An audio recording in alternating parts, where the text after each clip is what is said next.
दोस्तों 50 लाख से अधिक पेंशनर्स को सरकार के द्वारा दी जा रही सुविधाओं के बारे में एक बड़ी जानकारी सामने आई है, जैसे कि आप यहाँ पर देख पा रहे हैं। ये लोकसभा में 17 जुलाई 2019 को पेंशन और पेंशन भोगी कल्याण विभाग की तरफ से दी गई एक काफ़ी महत्वपूर्ण जानकारी है और ये सभी श्रेणी के पेंशनर्स के लिए काफ़ी फायदेमंद जानकारी है कि यहाँ पर पेंशन भोगियों के लिए सरकार की तरफ से कौन कौन सी सुविधाएं दी जा रही हैं, किस तरीके से पेंशनर्स उनका उपयोग कर सकते हैं। ये पूरी जानकारी आपको इस वीडियो में दी जाएगी। यहाँ पे वीडियो पूरा देखें, जानकारी आपको जरूर पसंद आएगी। वीडियो को लाइक कर दें और यदि कोई इंप्रूवमेंट चाहते हैं तो कमेंट बॉक्स में आपका कमेंट भी लिख दें और ऐसे ही यूजफुल वीडियो देखने के लिए चैनल को सब्सक्राइब और बेल आइकन को जरूर प्रेस करें और इस वीडियो को अधिक से अधिक आपके दोस्तों के साथ आप शेयर करें जिससे वो भी इन सुविधाओं के बारे में जान सकें। तो आइए देख लेते हैं कि क्या क्या सुविधाएं यहाँ पर पेंशनर्स को सरकार की तरफ से दी जा रही हैं। तो सबसे पहले यहाँ पर 17 जुलाई 2019 को लोकसभा में प्रश्न पूछा गया था श्री सुनील कुमार पिंटू जी की तरफ से कि क्या प्रधानमंत्री जी यह बताने की कृपा करेंगे कि क्या देश में पेंशन भोगियों को सेवानिवृत्त कर्मचारियों की पेंशन, सामाजिक सुरक्षा पेंशन में विसंगतियों के कारण और उनकी समस्या के समय पर निवारण के लिए उचित मंच की अनुपलब्धता के कारण कई कठिनाइयों का सामना करना पड़ता है? यदि हाँ तो इन विसंगतियों को दूर करने के लिए आसान और सरल उपाय क्या सरकार की तरफ से किए गए? यदि हाँ तो उससे जुड़ी हुई जानकारी। यानी यहाँ पर ये सवाल फिलहाल पूछा गया है कि पेंशन भोगियों के लिए सरकार की तरफ से कौन कौन सी सुविधाएं दी जा रही हैं और पेंशन भोगियों की शिकायतों के समाधान के लिए सरकार की तरफ से क्या कार्रवाई की गई है। तो यहाँ पर फिर जवाब जो दिया गया है वो काफ़ी महत्वपूर्ण रहता है।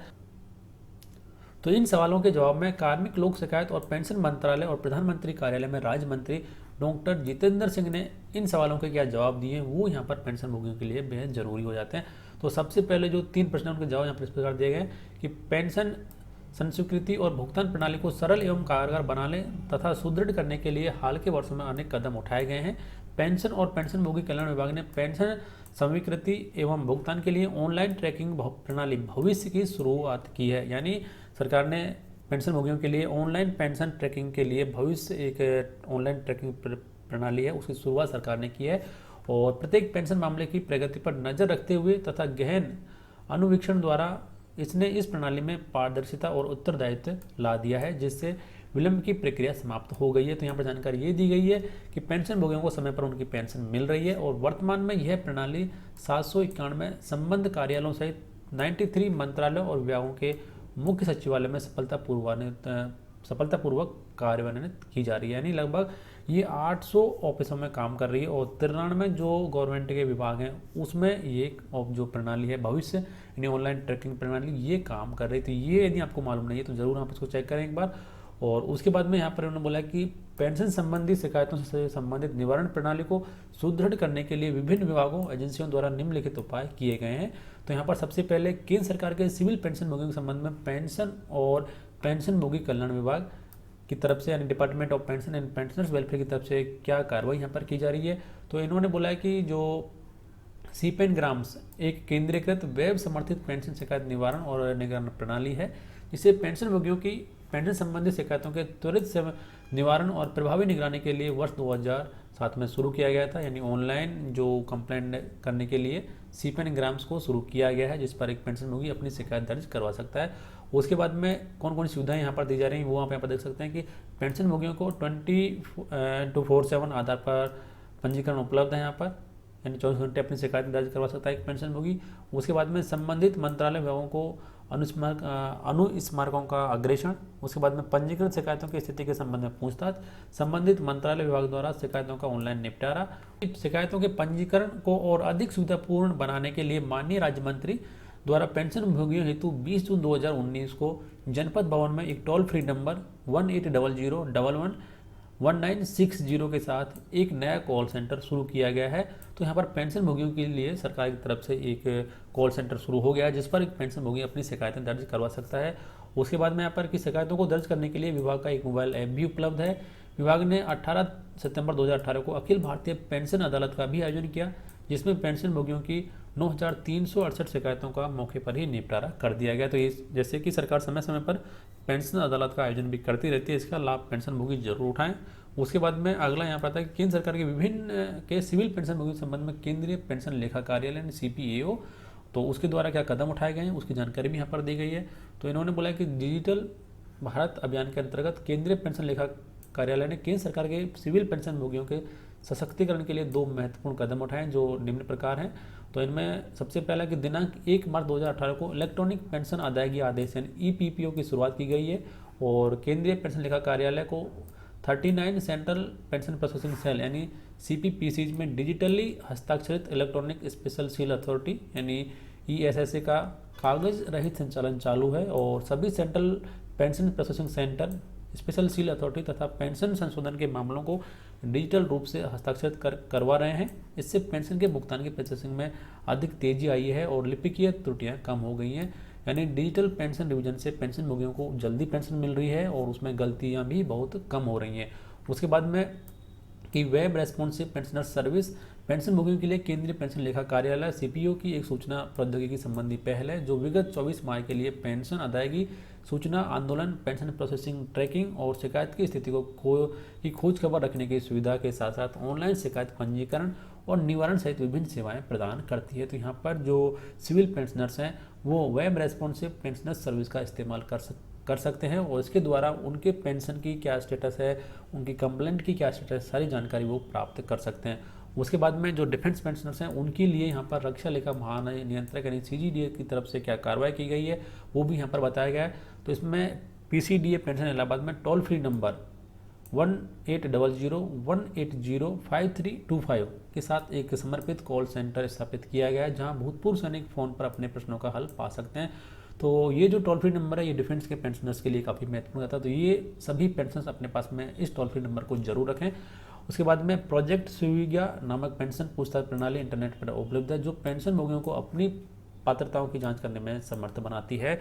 तो जो डिफेंस के पेंशनर्स हैं वो स्विग्या नाम की जो पेंशन पूछताछ प्रणाली है उसका जरूर उपयोग करें।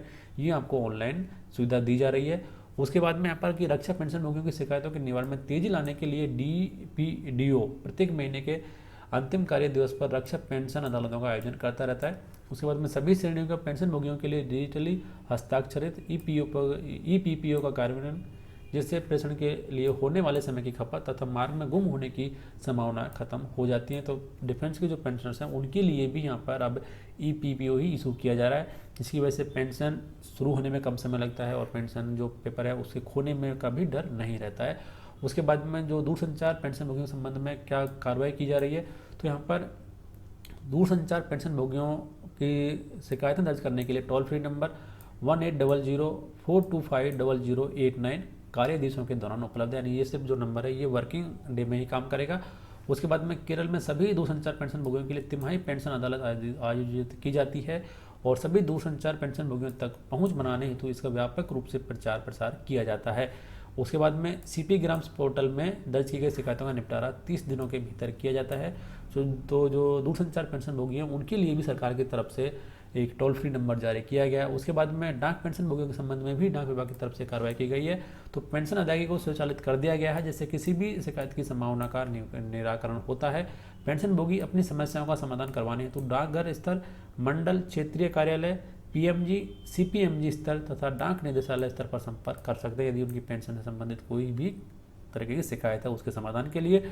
उसके बाद में पेंशनभोगियों की शिकायतों के निवारण के लिए समय समय पर अंचल राज्य स्तर पर भी पेंशन अदालतें आयोजित की जा रही हैं। तो ये जो काम है वो सभी विभागों की तरफ से किया जा रहा है। उसके बाद में यहाँ पर ग्रामीण विकास मंत्रालय की तरफ से राष्ट्रीय सामाजिक सहायता कार्यक्रम के संबंध में जानकारी दी गई है कि कितने पेंशनर्स को लाभ दे दिया गया है और सरकार की तरफ से यानी राष्ट्रीय सामाजिक सहायता कार्यक्रम से जुड़ी हुई शिकायतों के समाधान के संबंध में क्या कार्रवाई सरकार की तरफ से की जा रही है इसकी जानकारी भी यहाँ पर दी गई है। तो इसमें उन्होंने बताया कि राष्ट्रीय सामाजिक सहायता कार्यक्रम देश के ग्रामीण तथा शहरी क्षेत्रों में कार्यान्वित एक सामाजिक कल्याण सामाजिक सुरक्षा योजना है और राष्ट्रीय सामाजिक सहायता कार्यक्रम की योजना है गरीबी रेखा से नीचे यानी BPL में रहने वाले परिवारों के व्यक्तियों पर ही लागू है और लाभार्थियों की पहचान, पेंशन की संस्वीकृति और अदायगी राज्यों और संघ राज्य क्षेत्रों द्वारा की जाती है और NSP के दिशा निर्देशों में ग्राम मध्यवर्ती पंचायत, जिला नगर पालिका स्तरों पर शिकायत निर्धारण प्रणाली की स्थापना का प्रावधान किया गया है तथा इसमें शिकायतकर्ता को सूचित करते हुए शिकायतों पर कार्य करने की समय सीमाओं के साथ उपयुक्त वरिष्ठता के एक अधिकारी को नाम निर्दिष्ट किया गया है जिन्हें शिकायत संबोधित की जा सकती हैं और इसके अतिरिक्त इन दिशा निर्देशों में आवधिक सामाजिक संपरीक्षा का भी प्रावधान किया गया है। इसके साथ साथ एनएसपी के प्रभावी कार्यान्वयन के लिए सूचना प्रौद्योगिकी के इंटरफेस को सुदृढ़ किया गया है और इस पहल से लाभार्थियों की सूची पूर्णतः डिजिटलीकृत हो गई है, यानी किन किन को इसका लाभ मिला है उसकी सूची पूरी ऑनलाइन आप देख सकते हैं। और वित्तीय वर्ष 2017-18 में दर्ज प्रत्यक्ष लाभ अंतरण डीबीटी विधि के माध्यम से 15 करोड़ से अधिक ट्रांजैक्शन के मुकाबले 2018-19 के दौरान संघ राज्य क्षेत्रों द्वारा लगभग 21.27 करोड़ प्रत्यक्ष लाभ ट्रांसफर यानी लाभ अंतरण समव्यवहारों की सूचना दी गई है। तो ये जो ग्रामीण विकास मंत्रालय की तरफ से एनएसपी के संबंध में की जा रही कार्रवाई है और लगभग ये सभी तरह के जो पेंशनर्स और फैमिली पेंशनर्स हैं उनके संबंध में यहाँ पर उनसे जुड़ी हुई शिकायतों के समाधान के संबंध में सरकार की तरफ से क्या कार्रवाई की जा रही है, सरकार की तरफ से कौन कौन से कदम यहाँ पर उठाए गए उनकी जानकारी यहाँ पर लोकसभा में दी गई है। तो अब आपको मालूम चल गया होगा कि हर एक मंत्रालय के द्वारा पेंशनभोगियों के संबंध में क्या क्या कार्रवाई की गई, कौन कौन सी सुविधाएं उन्हें यहाँ पर दी जा रही हैं उनकी शिकायतों के समाधान के लिए। तो आप भी इन सुविधाओं का जरूर लाभ उठाएं और आपकी जो शिकायत है उनका समाधान तुरंत आप प्राप्त करें। तो दोस्तों इस वीडियो में इतना ही। उम्मीद करते हैं जानकारी आपको जरूर पसंद आई होगी, तो वीडियो को लाइक कर दें, अपने दोस्तों के साथ में शेयर करें और ऐसी यूजफुल वीडियो देखने के लिए चैनल को जरूर सब्सक्राइब करें। धन्यवाद।